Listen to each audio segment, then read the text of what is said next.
Welcome everyone to another episode of Fungi Finders. Right now we already have a fall. It was the first day of fall recently, so we're gonna head out at the Ipswich River Watershed Association trails that are right here in Ipswich. We're gonna head out and see some fall mushrooms that are growing right now. We might see some great edibles, or we'll just see what's growing out there, and I'll talk about those mushrooms and hopefully learn some new ones that you would like to study more in the future. Right here, even before we headed onto the official trail, we found a group of little mushrooms growing in a mulch, and you will find these a lot this season or any other season. This is a group of mushrooms called Lecterius or milky cap. They have a bunch of scientific names. The common name is definitely a milky cap, and I will try to show you why this is called milky cap or Lecterius. All of these mushrooms, when you turn them over and you scrape their gills, there should be a liquid oozing out of the gills, or even if the mushroom is broken up. If the mushroom is a little bit too old, the liquid is not going to come out. But if this doesn't happen live for us, we'll show you some pictures of the mushrooms oozing some liquid. This might be a little bit too old. Anyway, milky caps are a group of mushrooms, as I said, that will leak latex or liquid. It's obviously not a milk, but it's a liquid that's inside the mushrooms. And this liquid can be clear, it can be the color of the milk. Some mushrooms called indigo milky caps will actually have a blue zonate pattern on the top. This one is brown, but they're great indigo milky cap mushrooms that will actually ooze out the blue milk, which we don't have here. And another type of milky cap, Lecterius mushroom, will ooze out green milk. And also a saffron milky cap can have a kind of a orange color liquid coming out of it. There are some great edible mushrooms in the group of Lecterius mushrooms, but they're not these. So if you see these in the woods, you might see them growing in big groups of kind of scattered around the trails or walkways, in the mulch or in the leaf litter. So we're going to put these in the basket. They don't have any liquid in them. Mushrooms will kind of degenerate, obviously, with the weather. If it's not moist enough, they'll be kind of more dried up. And as you see, as they age, they will also dry at the top, and the color might be bleached out by the sun or rain. And some of them will split up as they're drying up. So this is kind of a fresher specimen, younger one, and this is something older. But they're the same type of a mushroom, which we can tell based on the similar gills that are very tightly packed. You can see how the stem or the stipe is kind of off center. It's not right in the middle of the mushroom that you might see on the different types of mushroom, but these are a little bit off to the side. And also the gills don't run down the stem of the mushroom, which some mushrooms will have that feature. All this information can be found in the field guides if you're looking for any Lecterius mushrooms. Let's move on. Another mushroom right here in this short area, in this short span, with a couple steps, and we have another one hiding here in the leaf litter. And this one is a part of the group of mushrooms or family of mushrooms called Amanitas, which has the biggest amount of probably well-known deadly, toxic, and poisonous mushroom. By the way, as I mentioned before, you can safely touch any deadly, poisonous, or toxic mushrooms as long as you don't ingest any tissue from them. Here I'm getting this Amanita, and one of the signs of the Amanita mushrooms will be a little egg or valva that's hiding in the ground if you very carefully remove it. Not sure if I was able to do that this time. Maybe. So this one has a very tiny small egg, leftovers from where the mushroom was growing. That's it. And this one has a very dominant feature on the cap of the mushroom, which is the stratiation, the ridges. It's called stratiation in the myco world, and the color is kind of grayish. This is a leftover from the egg that the mushroom was enclosed in. We call the white spots warts. And some mushrooms will have it, some don't. Rain can remove it very easily, or even the wind, since they're very fragile. And we have some creatures feasting on the mushrooms, as you can see, live. There's a slug or something else eating it. And just because animals eat mushrooms doesn't mean humans can eat them. That's just a story that people like to tell themselves sometimes, or it's a question that I get sometimes on my walks. So just because animals eat it doesn't mean humans can eat it. And actually vice versa. There are some mushrooms that humans can consume fine or without any problems, and they will make slugs and other creatures very sick. So it's just a way of mushroom protect itself, how mushroom can protect itself, right, from the elements, I would say. And this should be Amanita vaginata, that's the name for the striatation, and these usually don't grow that big. Other Amanitas might also have a skirt or ring that you might see on this type, but this one doesn't have it. So not all the Amanitas will have those. I'm just going to leave it here in the woods for the creatures to enjoy the lunch. On the actual trail, we found one of the mushrooms that belongs to the family of the mushrooms called Russula. It's a huge family, there's many of them, and here's a great example how some Russulas can have a yellow-orange kind of a shading on the cap, and another Russula that you might spot in the woods might have a complete different coloring, but it's still a Russula, and that might be confusing to some people, but hopefully not to everyone. So these are both Russulas. They can range anywhere from like a greenish brownish color all the way to the orange red, kind of a deep red wine color, and they both have very tightly packed gills, and the gills are kind of a cream color when they're a little bit aged, and when they're white, that means that they're young. Both of these mushrooms have another sign of a mushroom called Russula, which is a very brittle stem. It snaps like a chalk. The mushroom itself is also very brittle, so sometimes they're called brittle caps. That's the other common name for them. But people that know a little bit about them call them Russulas. This should be a green quilted Russula, a cracked Russula. As you see with the age, kind of the coloring on this green one is gonna crack. It's not the actual mushroom cracking, it's just the coloring. In the European countries, there are many great edible Russulas. Here in New England, we have bunch that might be toxic and poisonous, especially the ones that have a red hue colors on them. So I don't recommend them to any beginners or people that move from Europe to New England and they're trying to find these Russulas. So, but the green cracked quilted Russula should be great edible. Unfortunately, I never found these in a very good shape. Like this one is eaten and kind of not so nice. So another recommendation, if you're looking for any mushrooms and if you actually find the edible mushroom that you're 100% sure, or someone else has ID'd it for you and you want to consume it, always make sure that the mushroom is in good shape, because lots of times people get sick from eating the mushrooms that are just too old or they're not cooked enough. So always pick the specimen that has that is in a really good shape, right? Doesn't have any bugs or stuff on it. So, or it doesn't have any other mold growing on it, because sometimes that happens too. Mushrooms can attack by other molds, and then that's not good. So let's move on. Here we have found a different type of mushroom that never grows on the ground. It grows on old logs or stumps that you might have seen in the woods, and you probably have come across this one. You might have thought it's something else, that it's not a part of the fungi family, but this yellow one indeed, the scientific name is Tremella, and this bright color one is called witch's butter. That's the common name, and it's actually edible. It doesn't have much flavor to it. It's kind of maybe lemony. Some people will collect this, although you have to be very careful because it's very fragile and it's very hard to kind of take home with you. So Tremella, the witch's butter, is sometimes used for gummy bears. People dehydrate these, collect these in big amounts, dehydrate them, then roll them in a sugar or juice, and then dehydrate them again. So if you're really into the gummy bears and you don't want to get those from the store, you might want to try this. I also found out just a few months ago that the Tremella is a mushroom that can hold up to 400 times of its weight in the water. So it will shrivel up when there's not enough humidity, not enough water or rain on the logs where it grows. And then if it rains or snows, it will kind of reconstitute, soak up all the water. And I think this mushroom, the latest thing that humans decide to do with it is add it to the skincare products, because it's kind of a, you know, moisturizer, as you would say. There's also a brown version, very similar to this mushroom. That one is called Amber Jelly Roll, and it kind of looks the same. It can grow a little bit bigger. It looks like a little, kind of like a petals almost, and it's dark brown color, and it also doesn't have much taste, but it's sought after by some people, and they add it to the hot and sweet Asian soups or stir fries.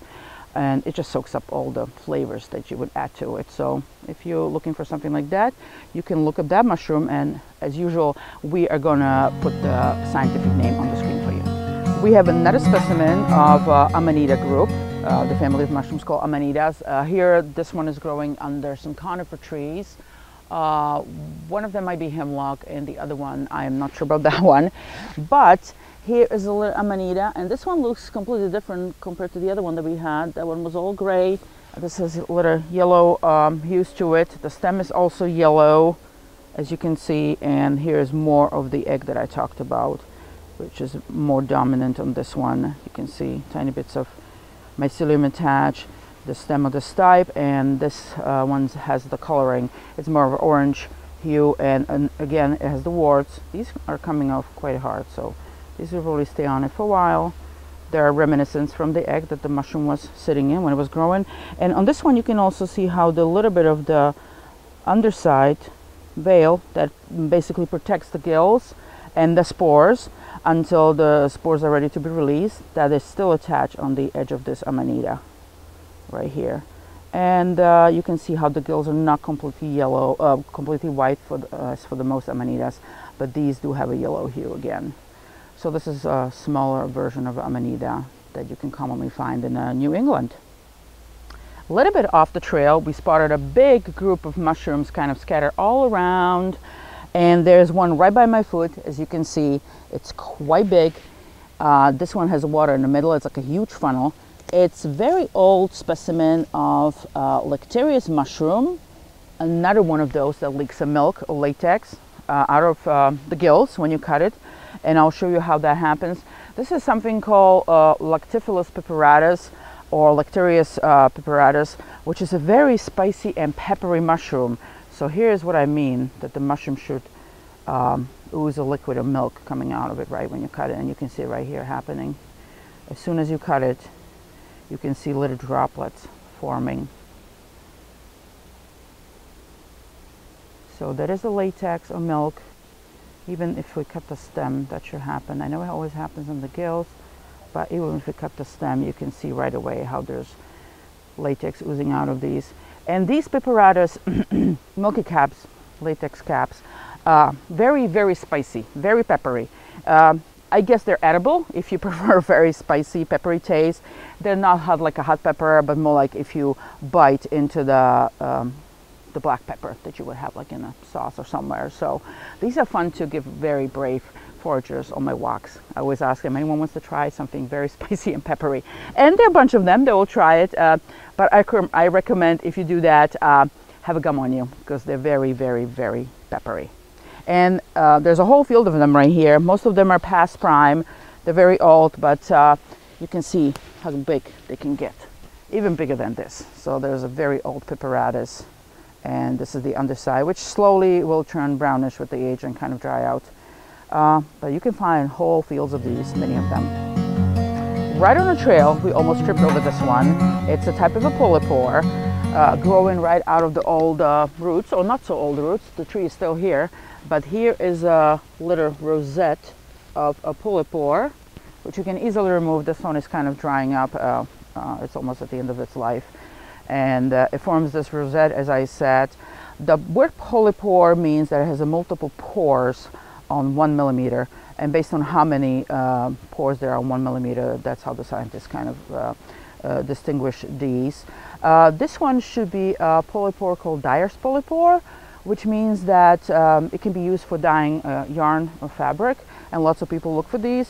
And when you soak the yarn or fabric with this mushroom or boil a little bit, it will give you different hues of color. It can be like orange, dark red, even maybe deep purple, I believe. So some people will be looking for these. And this mushroom on the underside has a tiny little teeth, which are hard to see, but that's where the spores or the seeds of the mushrooms are. And if you would collect this one, and you will leave it like this sitting on your desk, it will just stay this way because it just dries up. There's not much actual flesh of the mushroom, and it's very fibrous and dense, so it's not going to really dissolve that fast, and it will just dry up. And some people do make different types of art with these. They collect them and make them into the decorations or various other things. But as I said, the main use that lots of people want to find this one for is to dye fabrics with it.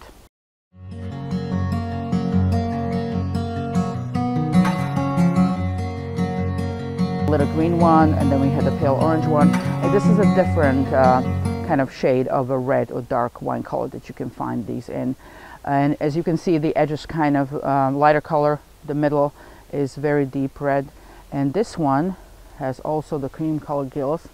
It's not a whole mushroom, but you can see definitely the gills are cream colored, and you can see the stem is very brittle and something has been eaten. The whole mushroom is almost gone. You can also see kind of a striation on the edge, which is one of the features of the larger russulas, and the cream color. These will not leak liquid ever, like the Lecterius or other species of milky caps. Russulas, they don't leak any liquid, so that's the way to distinguish them, because I had some questions from people asking me about, well, how do you know that's a milky cap and how do you know that's a russula? So if you ever cut a russula, nothing's going to come out of it. They will just be just dry. So here's a little quiz for those that have very good eyes. They can look at the screen and see if there is any mushroom in any of these areas right down here. We're standing under the huge old pine tree. I think it is a white pine. It could be. I think the feature that you're looking for, if you're looking for the white pine, is kind of like a dragon scale skin, I was told. So if I have that right, it should be a white pine. And here, sometimes in the pine needles or under the pine needles, you might find the mushrooms. And pine trees are very good mycorrhizal partners for a great type of mushroom family called bolete. This one is growing a little bit to the side. He had to make a space for himself or herself to grow. And this is a type of a mushroom in the bolete family because it has a sponge texture on the underside of the mushroom. So the little sponge with the little tiny holes that you see is the surface where the spores are hiding.